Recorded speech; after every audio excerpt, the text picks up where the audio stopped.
sea for a getaway. Car top down and we're driving just to feel young. Moving away to the sea. Moving away, can't you see? Sand in your feet, feel the breeze in the summertime. Stars in the sky, one dime for a first time. Moving away to the sea. Moving away, can't you see? Hola amigos, ¿qué tal? ¿Cómo están? Espero que muy bien por el día de hoy. Y pues bueno, nosotros nos preparamos para una aventura más. Nosotros nos dirigimos al estado de Puebla. En esta ocasión pues voy a hacer un videoblog.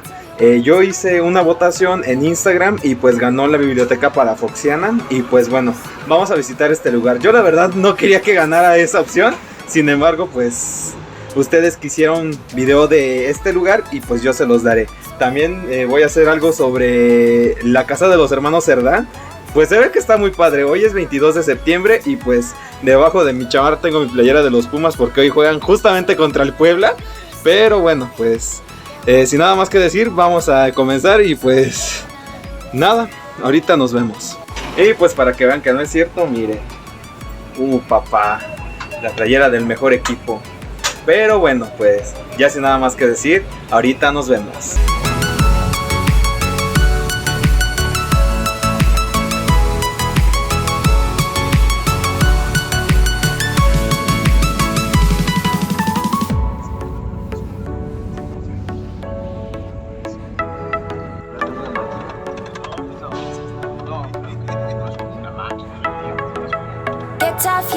Pues bueno amigos, parece ser que ya llegamos. Bueno, esperemos porque pues ya nos quitaron la película. Estábamos viendo la de Avengers Endgame y pues creo yo que eso ya es una señal de que pues ya estamos por llegar. Digo, ya estamos en Puebla, literalmente, pero no sabemos pues si ya vamos a llegar al primer punto, que pues bueno, en mi viaje va a ser, me parece que la Catedral Metropolitana de Puebla, y después ya vendrá pues la Biblioteca Palafoxiana, el lugar del que quiere que haga el videoblog, y ya después haré un documental en el que esté en la casa de los hermanos Cerdán. Y pues bueno, ahorita nos comunicamos, seguimos en sintonía.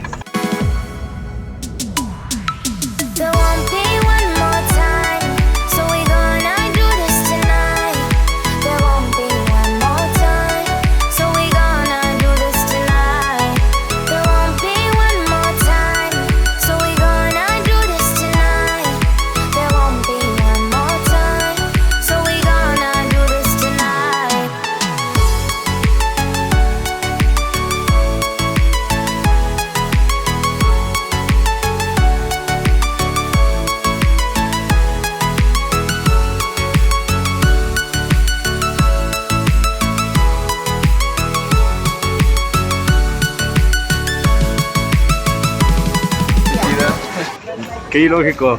Acabamos de salir de la catedral, que es esta, y acá está la biblioteca. Y aquí estoy. ¿Estás grabando? ¿La promedio? Está cerrada la calle.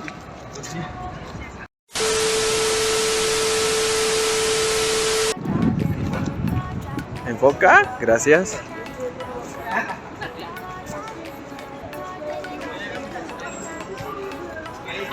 Le costamos 58, ¿no? Se los unieron los turistas.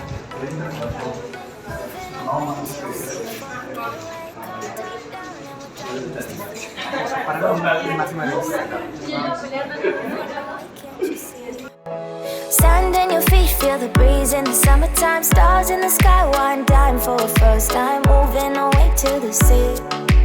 Moving away, can't you see? We'll drink honey by the ocean, it's our favorite potion. Come on baby, let me tell you one time that our days will never end, yeah. No, our days will never end, yeah. No. Come on baby, let me tell you one time that our fire got a love routine, you never break apart. And we moving away to the sea. Moving away, can't you see? Bueno, pues ya tenemos nuestro boleto. 71, gracias. También aquí hay varias cosas que puedes comprar aquí. 65. Gracias. Y aquí es la taquilla. Ya, por favor. Ándale un saludo ahorita. Pensé que sería el boleto. Ya lo tengo aquí. Nosotros ya vamos a pasar. fotografía sin flash y no tocar ni recargado. Gracias.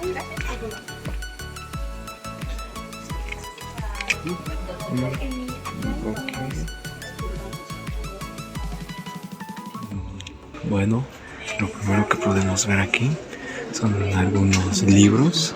Muchos se ven antiguos, de hecho unos están, parece ser que escritos en latín.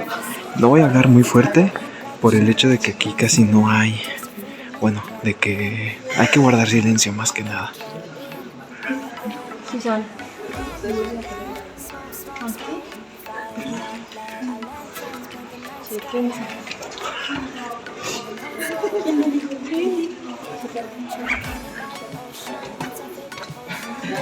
Está en latín todo.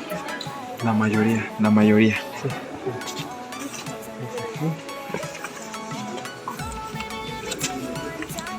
Vamos a ver. Ay, perdón.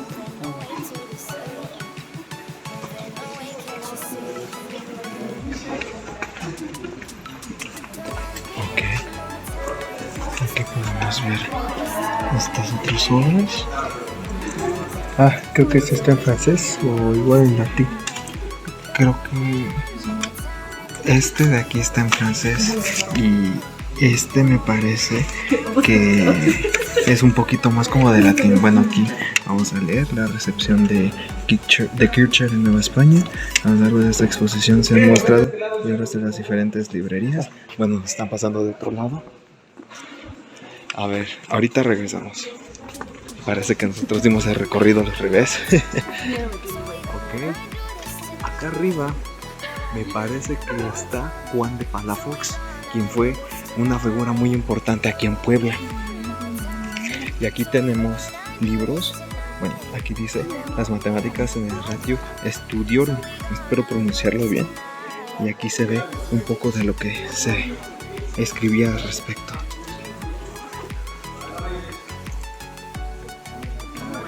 Ok, pues miren, están ustedes dentro de uno de los lugares más emblemáticos de Puebla, más que nada porque es un recinto que ha guardado su originalidad por más de 300 años. Un espacio que no ha sufrido ningún tipo de alteración física durante ese tiempo.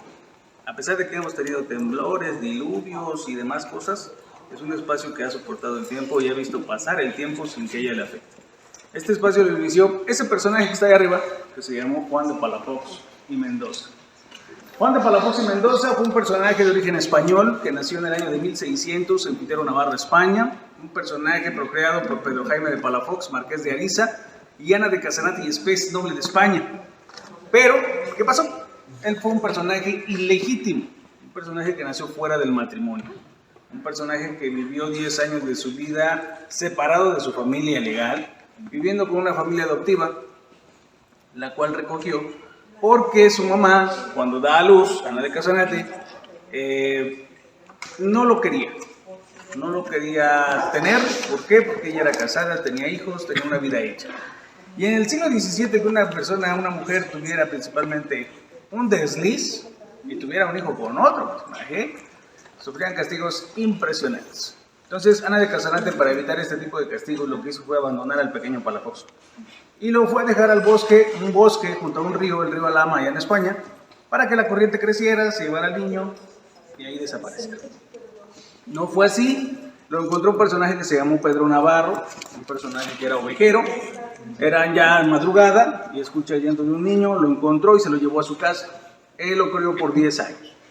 10 años de su vida de Palafox, que vivió, sintió, comió lo que es no tener nada.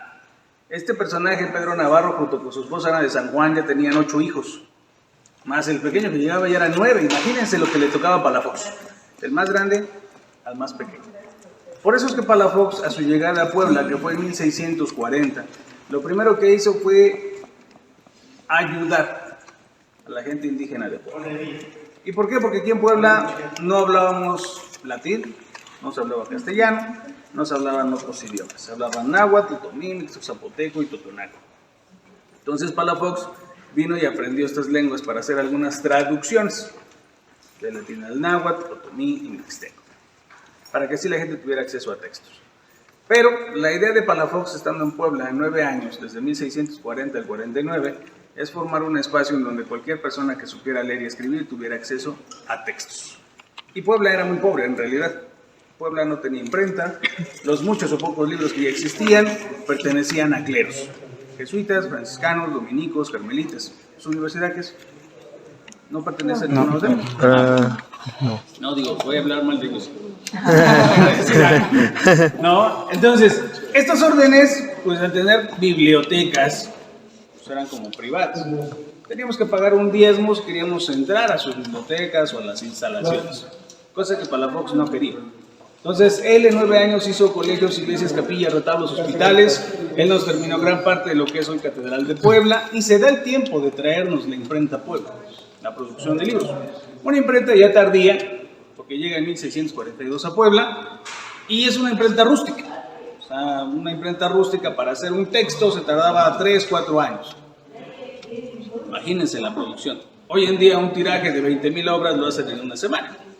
Entonces, Palafox poco a poco fue ayudando a la ciudad de Puebla en cuestión educativa y formó 3 edificios muy importantes para la evangelización: San Juan, San Pedro y San Pablo. San Juan es este edificio, Casa de Cultura. San Pedro está aquí adelante, turismo. Y aquí atrás, bueno, esos ventanales que se ven ahí en esa ventana, son parte del colegio de San Pablo, que es el Museo Erasto Cortés. Estos 3 seminarios fueron conocidos o reconocidos como colegios tridentinos o palafoxianos del siglo XVII. El título de tridentinos no se les dio porque fueran 3, sino porque en ese entonces pertenecían a los concilios de Trento, es decir, no pertenecían a ninguna orden religiosa. Públicos, totalmente. De ahí nace la idea de las escuelas públicas, ¿no? Cualquier persona podía ingresar a estos seminarios y Palafox, para estos 3 seminarios, pues decide dejarles una biblioteca que abasteciera sus necesidades. Por eso es que de España, en el año de 1646, manda a traer su biblioteca personal, que fue una pequeña cantidad de 5,000 libros. Imagínense, 5,000 libros para ese periodo, el que una persona los tuviera, era impresionante. De hecho, en Europa su biblioteca fue considerada una de las bibliotecas más grandes de ese periodo.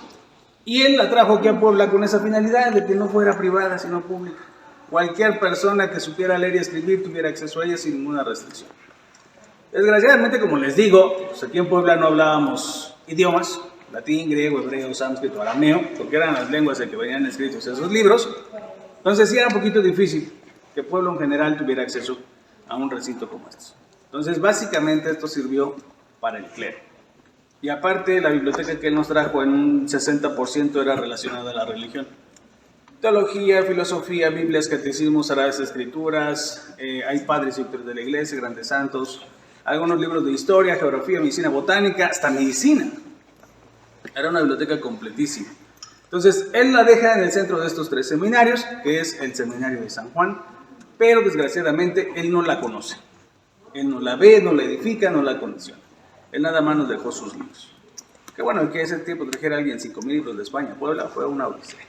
Tan solo que no se hundiera al mar, que llegara al puerto de Veracruz, y de Veracruz a Puebla en carretas. Imagínense cuántas carretas para traer, cuántos barriles llenos de libros. Sí. No. Entonces, Palafox dejó sus libros exactamente aquí abajo de nosotros. Hay un auditorio, mismo largo, mismo ancho, en donde Palafox sí dejó una estantería muy rústica y ahí dejó su biblioteca. Él lo hace con la finalidad de dejar una pequeña restricción. Persona que llegara a sacar, robar o extraer un libro de este lugar sería excomulgado. Puebla del siglo XVII era mucho más religiosa que hoy en día. El ser excomulgado era perder su identidad religiosa. Por eso creemos que la biblioteca que él dejó no se repatrió. Se conservó y con el paso del tiempo creció. Pero para esto pues ya no le toca verlo a él, ya que él, terminando Catedral de Puebla en 1649, se regresa a España y allá en España fallece 10 años después. Fallece a la edad de 59 años, teniendo el cargo de obispo del Burgos de Osma, un obispado mucho más pobre y más pequeño que Puebla en aquel momento. Y fallece de vejez, cansancio del cuerpo. 59 años, hoy, una persona muy joven. Para ese momento ya era una persona de 90 a 95 años aproximadamente. Ya muy viejito, ¿no? Entonces Palafox en realidad no conoce este recinto donde están ustedes. Él ni la ve, ni la edifica, ni la condiciona, ni la pensó. ¿Cómo podría ser? Este espacio donde están ustedes se mandó a hacer 120 años después de Palafox. Para esto, él fue el 9º obispo de la ciudad de Puebla, pasó el 10º obispo, que literalmente es decir, 10 obispos interinos tomando el cargo de 10º, hasta el 11º obispo de Puebla. Este 11º obispo de Puebla se llamó Francisco Fabiani Fuero, él fue de origen poblano, y él hace este recinto, o abre sus puertas, en el año de 1773. En ese año ya estaba construido 2 pisos de estantería, el retablo que tenemos allá en el fondo y la entrada de la biblioteca. Fabiani Fuero contrató a un arquitecto y ebanista poblano que se llamó José de Nava. Él fue un grabador que hizo las placas conmemorativas de la biblioteca de ese momento, placas de cobre. En esas placas de cobre se ve la imagen original de la biblioteca, cuando nada más eran 2 pisos, fondo y entrada. No había mesas, no había tercer piso. Era una vista totalmente diferente. Fabiani Fuero, cuando acondiciona el espacio, es cuando él decide subir los 5,000 libros que deja Palafox. Él dona 10,000 libros más de su biblioteca personal, donaciones de obispos, curas, sacerdotes, seminaristas, entre 120 años, se llenan estos 2 pisos. 2 pisos básicamente religiosos. Idiomas como latín, griego, caldeo, hebreo, sánscrito y arameo. Hoy en día, ¿quién habla esas lenguas? Nadie. En español podemos En hablar. México, por lo menos. Sí hay personas, pero contadísimas, muy difíciles de encontrar, ¿no? Es por eso que el espacio como tal sigue siendo una biblioteca viva, sigue siendo una biblioteca de uso, pero esa es la pequeña restricción, ¿no? No es tan general por las cuestiones de idioma. De hecho, Puebla pudo haber sido bilingüe. Puebla se daban clases en latín, misas en latín. Si eso se hubiese conservado y se hubiera divulgado con el paso del tiempo a generaciones, hoy seríamos bilingües, los poblanos. Hablaríamos latín principalmente. Desgraciadamente, con el paso del tiempo se fue perdiendo. Y hoy en día la gente que hablaba latín hace 20, 25 años pues ya no existe. ¿No? Entonces sí, era muy difícil el acceso a él. El tercer piso de la estantería se formó casi 80 años después. Para el siglo XIX se mandó a hacer el tercer piso para colocar ahí libros que ya hablan de historia, geografía, medicina, botánica, astronomía, astrología, otros clásicos, textos que ya están en idiomas universales, principalmente inglés, francés, alemán, italiano, holandés, portugués, chino, coreano, taiwanés, ruso, algunas traducciones del náhuatl, tomí, mixteco zapoteco y totomí. Ahorita, juntando estos 3 niveles, la biblioteca tiene un total de 45,169 libros dentro de este espacio. Aquí vamos a poder encontrar incunables, manuscritos, impresos sueltos, encuadernados. Es la biblioteca más rica en impresos sueltos de la época de la colonia. Uno de los incunables más antiguos que tenemos es del año 1473. Se llaman los 9 libros de historia, lo escribe Herodoto, filósofo griego, siglo IV después de Cristo. Y lo más nuevo reciente es de 1900, que habla de arquitectura, bóvedas, acueductos, pero pues en realidad aquí podemos encontrar autores como Copérnico, Newton, Kepler, Vitruvio, Kircher, Aristóteles, Platón, Séneca, Descartes, Homero, entre otros. Es una biblioteca antigua, pero es una de las bibliotecas más completas actualmente dentro del continente americano. De hecho, el 90% de este acervo es europeo. Entonces está considerada como una biblioteca europea. El 10% restante es de lo mucho poco que se pudo hacer en México, en Puebla, cuando llega la imprenta, que fue muy poco realmente. Entonces hay ciertos documentos que aquí se encuentran y no están en Europa. De hecho, te la podemos codear con cualquier biblioteca europea sin ningún problema. Tenemos obras que ellos no tienen, y gracias a qué? A que con el paso del tiempo toda la basura europea del siglo XV, XVI, XVII, XVIII llegaba a América, pues no sabían lo que mandaban en realidad.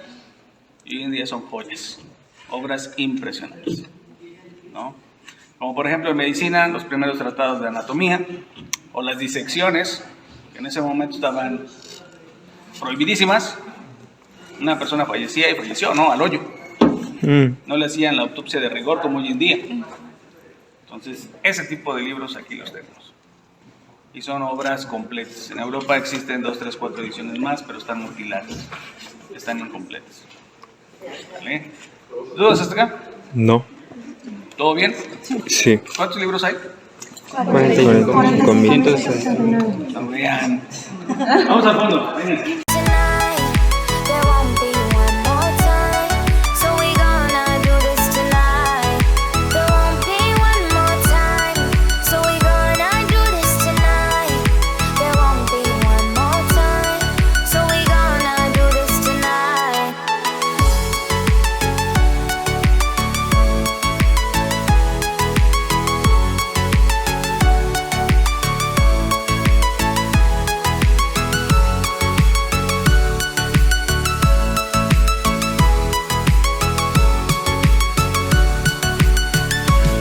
Él vivió mucho tiempo allá y en bibliotecas como la de Salamanca y en la de Valladolid, que él conoció y que él vio que eran idénticas.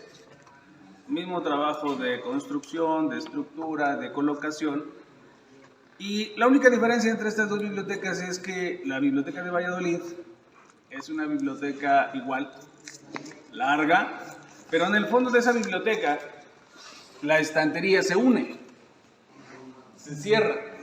Y en la parte alta de la estantería hay un pequeño, pero pequeñísimo mini retablo. A Fabián Iforo le encantó esa idea. Y fue tanto el encantamiento que no lo quiso hacer en mini, lo maximizó.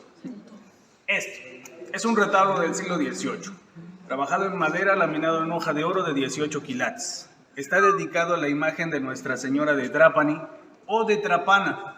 Ella es de origen italiano, siciliana y es del sur de Italia. Esa imagen llega aquí a Puebla por manos del obispo Palafox. Palafox no nada más nos trajo libros, también nos trajo óleos, globos celestes, terrestres, aparatos de medición, matemáticos, entre otras cosas. Entonces, ese es un óleo que trajo Palafox, pero que se coloca hasta el siglo XVIII, cuando Fabián Iforo manda hacer el retablo. Arriba ponen a Santo Tomás de Aquino, teólogo, filósofo, sacerdote. Él fue denominado como padre, doctor del estudiante y en un cierto momento doctor angelical. ¿Por qué doctor angelical? Porque él fue reconocido así por una obra que él hace, que fue titulada La Suma Teológica, una obra que habla sobre los misterios del catolicismo. Y en el copete está el resplandor con la paloma blanca que simboliza el Espíritu Santo, una de las terceras personas. Este no es el caso, pero vamos a tomarlo como un ejemplo. Vamos a ver qué tanto saben de historia. ¿Han visto iglesias? Sí. ¿Qué diferencia hay de los que hay en una iglesia a esta?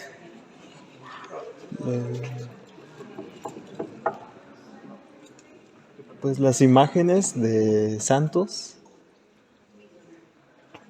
Las imágenes de santos. Mucha gente confunde, mucha gente cuando la ve desde la entrada lo primero que dicen, esto fue iglesia o capilla antes de ser biblioteca. Por esto, pero no, es un retablo, algo decorativo, adorno. Si fuera altar, pues tendríamos un Cristo, una Virgen María, otra imagen religiosa. Alguien que ya está en los altares. Ellos no, ellos son las vocaciones, únicamente. Entonces no son santos ni santas. Entonces es un retablo, algo decorativo. Pero vamos a ponerlo como ejemplo. Cuando ustedes ven, ¿ya viste la catedral? Sí. ¿Vieron el altar de los reyes? Sí. Está hasta el fondo. Sí. Un altar de casi 30 imágenes. Ok. ¿Cómo lo vieron? En cuestión de imágenes, no estructura, porque la estructura es impresionante, pero en cuestión de imágenes. ¿Cómo lo vieron? ¿Cómo lo apreciaron? ¿Cuál fue su forma de verlo? Primero, las imágenes del centro, ¿no? Ok. Son las que llaman más la atención. Luego, Luego, a la derecha, Ujú. más a la izquierda, ok. y ya al final las de hasta abajo. Y el final está. Ok. Bueno, es que yo iba a decir algo parecido, o sea, vamos mostrando, digamos, que una especie de jerarquías, ¿no? Entonces va siguiendo como esa secuencia desde el más, por así decirlo, desde el mayor hasta el menor. Ok. ¿Y cuál sería esa forma? ¿Cuál sería el mayor y cuál sería el menor? ¿Cómo se llamaba el de arriba? Porque estaba el... Bueno, en ese caso, ese altar. Pero por ejemplo este, de arriba para abajo. ¿Por qué? Porque porque Santo Tomás de Aquino es santo. Es que arriba va el Espíritu Santo porque es como la presencia de Dios, ¿no? Exacto. Luego. No. Advocación. Ok. Bueno, sí. Esa podría ser la forma correcta de ver un retablo, un altar, siempre. Altar o retablo, cualquiera de los dos pueden apreciarlo así, siempre de arriba hacia abajo.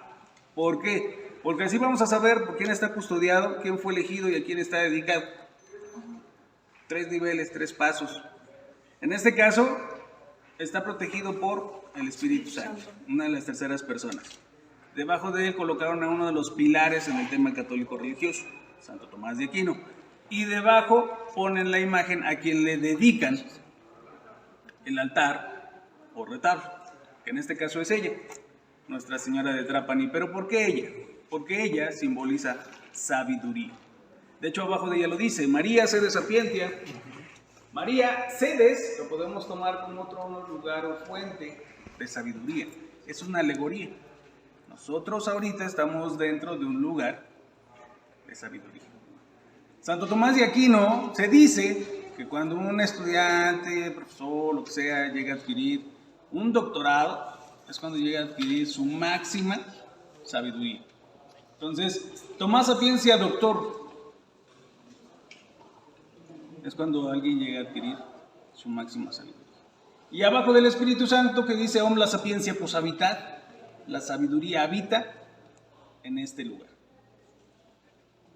Palafox, eso es lo que siempre decía, que todo estudiante, seminarista, tenía que saber, en realidad, de todo, para defender la palabra de Dios. ¿Por qué? Porque de Dios nace todo. Si no tuviéramos la palabra de Dios, no tendríamos la ciencia. Si no hay ciencias, no hay Dios. ¿No? Así está colocada la biblioteca. Los 3 pisos están divididos. Todo lo que tenemos aquí abajo en este primer nivel es Dios, la base. Teos, teología, filosofía, Biblias, catecismos, pasajes bíblicos, doctrinas y sermonarios. Parte media, Teos y el hombre, padres y autores de la iglesia, grandes santos, santos mártires, el derecho civil, derecho canónico, padres y autores de la iglesia. Y el último piso, el hombre y la ciencia. Es un árbol genealógico, ¿no? La base, salen las ciencias. Ciencias que en un cierto momento pues, la iglesia prohibía, ¿no? Pero allá están. De hecho, es una biblioteca que se salva en tiempos de Inquisición cuando fue quema de libros, porque aquí se resguardan infinidad de libros, muchísimos que pudieron haber sido destruidos, sin embargo se conservan, ¿no? Entonces, así es como pueden ustedes apreciar un retablo, un altar, de arriba hacia abajo, ¿sale? ¿Por qué? ¿Cómo está colocado?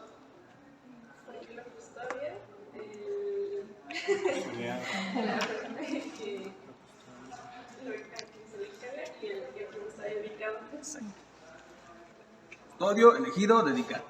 ¿Vale? La mesa principal es del siglo XVIII, pura marquetería poblana, no hay clavos, tornillos, grapas ni pegamento. Ese era el trabajo típico en Puebla, hacer muebles sin nada que la mantuviera ensamblada, al igual que el piso. Bueno, el piso no es 100% original, aunque sí es del periodo, 10 años después, pero es del periodo. Fabiani Fuero, cuando estableció la biblioteca aquí, este trabajo no existía. El trabajo original de la biblioteca era puro tabique rectangular, que de hecho quedó abajo de la estantería. Si se dan cuenta, abajo de la estantería, el filo sale un tabique rectangular. Bueno, pues ese tabique era todo el piso. De hecho, de este lado lo van a poder ver también.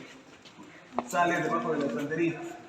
Este trabajo de Talavera con ladrillo rojo se hace 10 años después. Se le conoce como petatillo poblano y es un trabajo que ustedes van a ver principalmente en las fachadas de edificios antiguos. ¿Vale? La talavera es pues, mucho más resistente que hoy en día. Hoy en día la pisas, truena. Esta talavera ya tiene 300 años y todavía se conserva en óptimas condiciones. Mesas y bancas también fueron donadas por Pedro Nogales Dávila, un cura de Puebla. Fueron donadas en 1786. El trabajo es de ónix con marquetería. Las bancas están en cedro. La idea era que tuviéramos comodidad para consultar, pero en realidad no son tan cómodas. Están muy altas, separadas de las mesas y abajo la mesa tiene un hundimiento. Pones el libro y se te va para atrás. Entonces no son tan cómodas. Pero bueno, esa es la idea en un inicio cuando estaba sola la biblioteca, cuando no tenía mobiliario. Este aparatito que está aquí es un fascistol o atril giratorio. Eso nos servía para facilitar ver, leer o comparar varios textos simultáneamente. Era como el Windows del siglo XVII. Era un multipantalla, podíamos poner 7 libros, diferentes temas, autores, se giran, y así era fácil ver, leer, comparar varios textos simultáneamente. Sin necesidad de tener aquí pues, el regadero de libros. Imagínense, 7 libros, pues estaba medio difícil.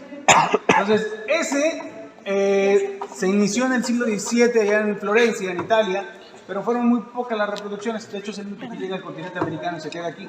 De ahí se hicieron algunas reproducciones no muy exactas. Lo que sí se hicieron es otro tipo de fascistol para iglesias, capillas. El otro gira en forma horizontal, en forma de ruleta. Puede ser en forma de un trompo o cubo. Ponen los textos paraditos y lo giran literalmente como un trompo. Esto lo utilizan mucho en el coro porque el coro está alrededor. Al momento de girarlo, pues puedes ir leyendo y cantando al mismo tiempo, cosa que no podemos hacer en esto. No podemos ir leyendo en verde. ¿Vale? ¿Dudas hasta acá? ¿No? Yo tengo una. ¿En qué año comenzaron a quemar los libros que mencionó? Aquí en Puebla fue mediados de finales del 17 y principios del 18. Ok. De hecho, aquí enfrente de la catedral, donde está el atrio, ahí fue una quema de libros impresionante.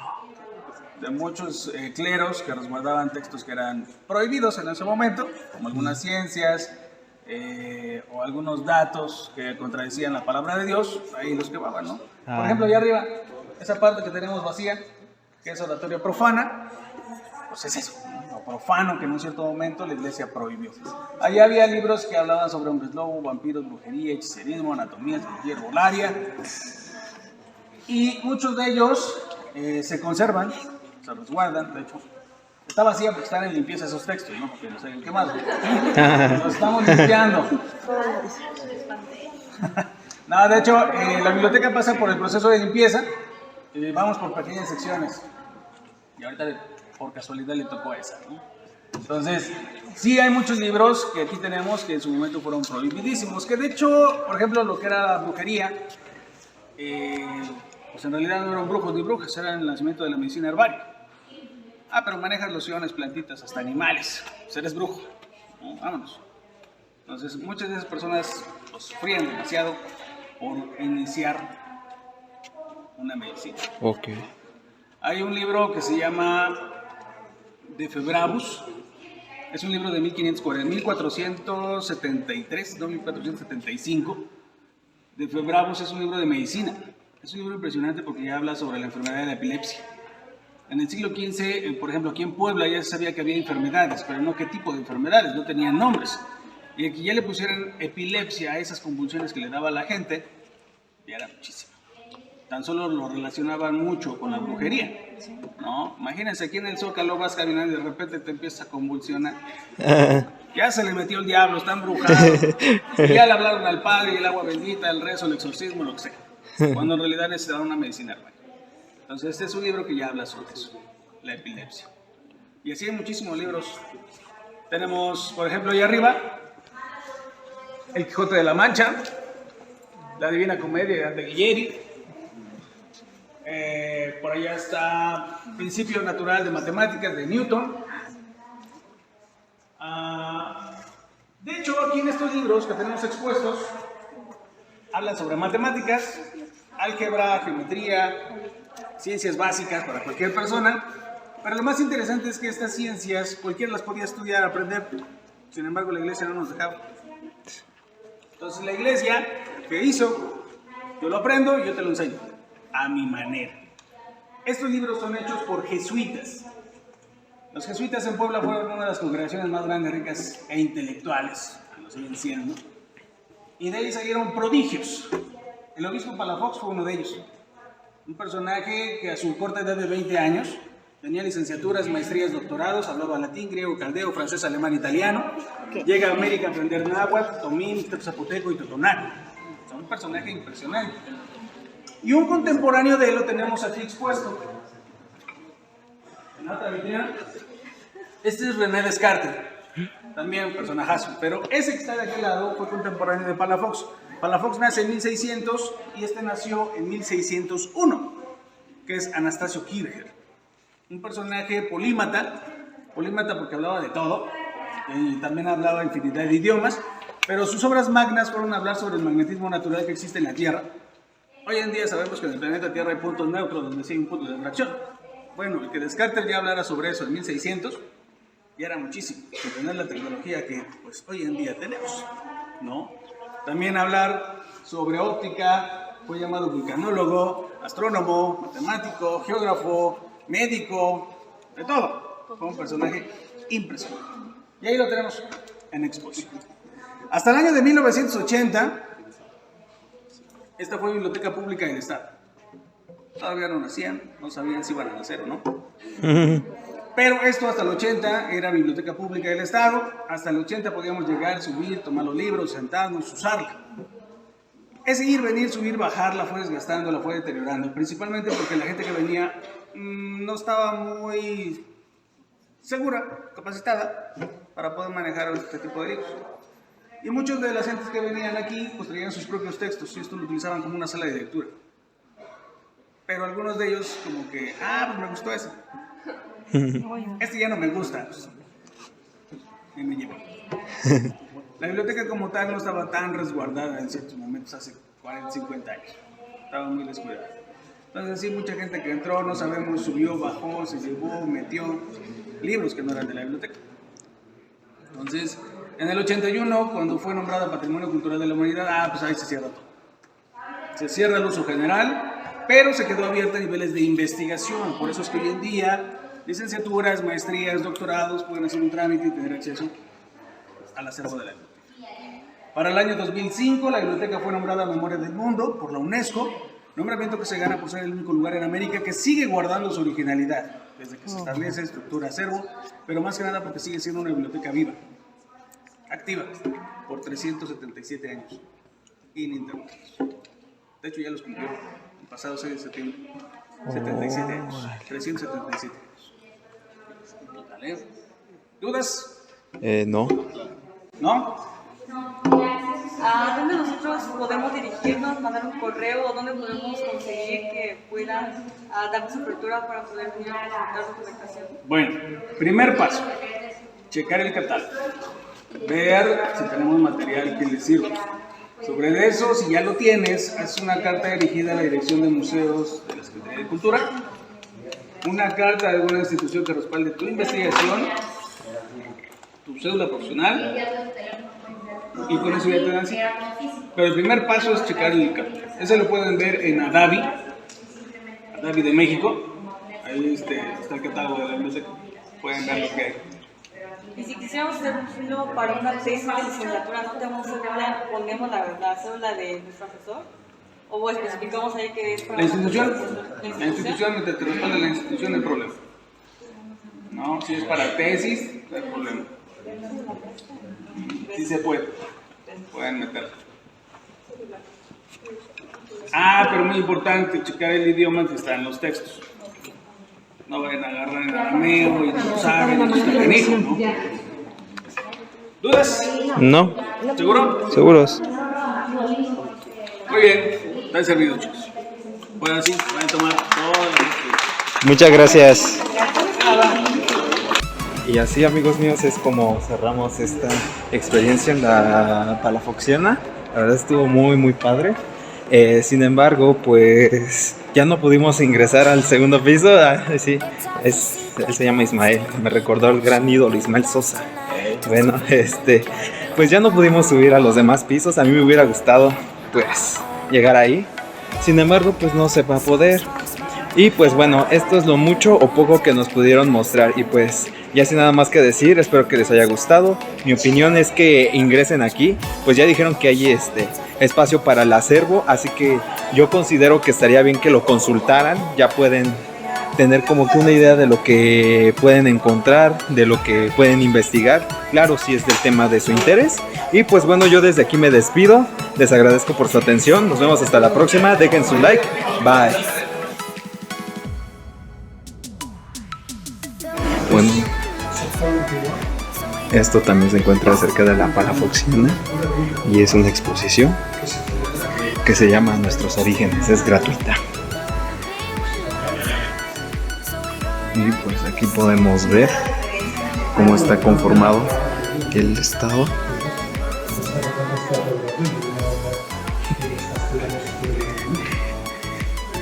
Y miren.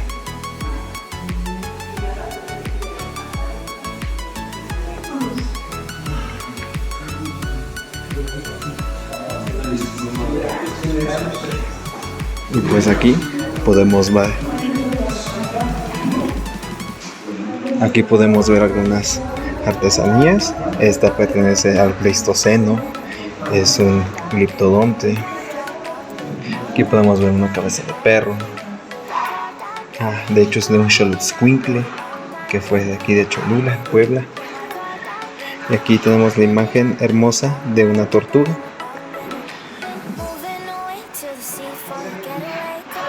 Aquí tenemos un poco acerca de la ropa regional. Y bueno, esto pertenece a la zona arqueológica de Teteles del Santo Nombre, que son ruinas. Y esta pertenece a Cantón. Tenemos otra imagen más. Son las grutas Carmidas. Aquí tenemos la otra muñeca.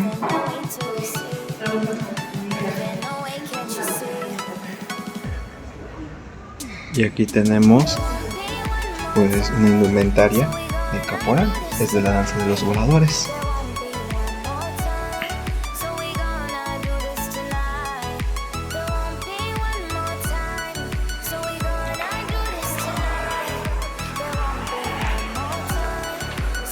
Ahora vamos a bajar.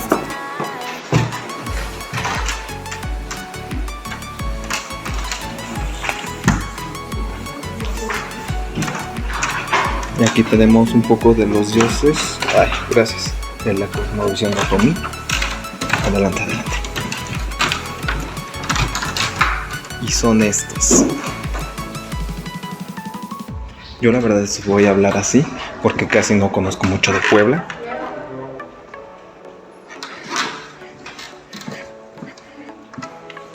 Y esto es algo casual porque rápidamente nos tenemos que ir. Miren, esta ya es ahora sí que la parte de la colonia o del virreinato de la Nueva España. Como se puede ver aquí, pues son herramientas de hierro y es sobre la tradición de herrería.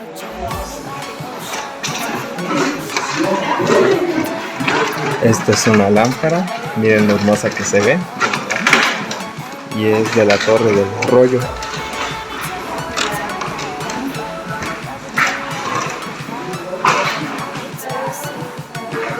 Y esto es sobre el libro de la historia de, aquí pueden leer, de Zoquitlán. Ya saben que pues no lo digo porque YouTube, ya saben cómo se pone con esa frase. Bueno, más bien con esa palabra. Voy a grabar así de rápido porque, como les digo, tenemos pues prisa. Y aquí podemos ver un poco sobre cómo es la vestimenta en caso de fiestas aquí en Puebla. Y miren el vestido de novia. Gracias.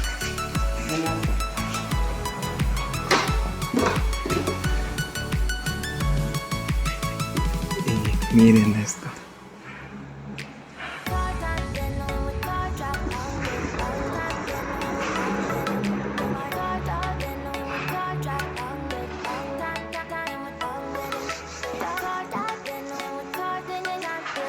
Y aquí tenemos sobre la fachada principal.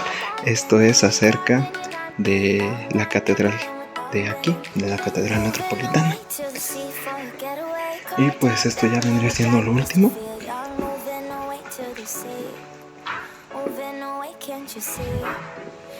Y esta más que nada es una indumentaria de Huehuentón. Miren cómo se ve. Y así es como cerramos. It's our favorite potion. Come on, baby, let me tell you one time that our days will never end, yeah. No, our days will never end, yeah.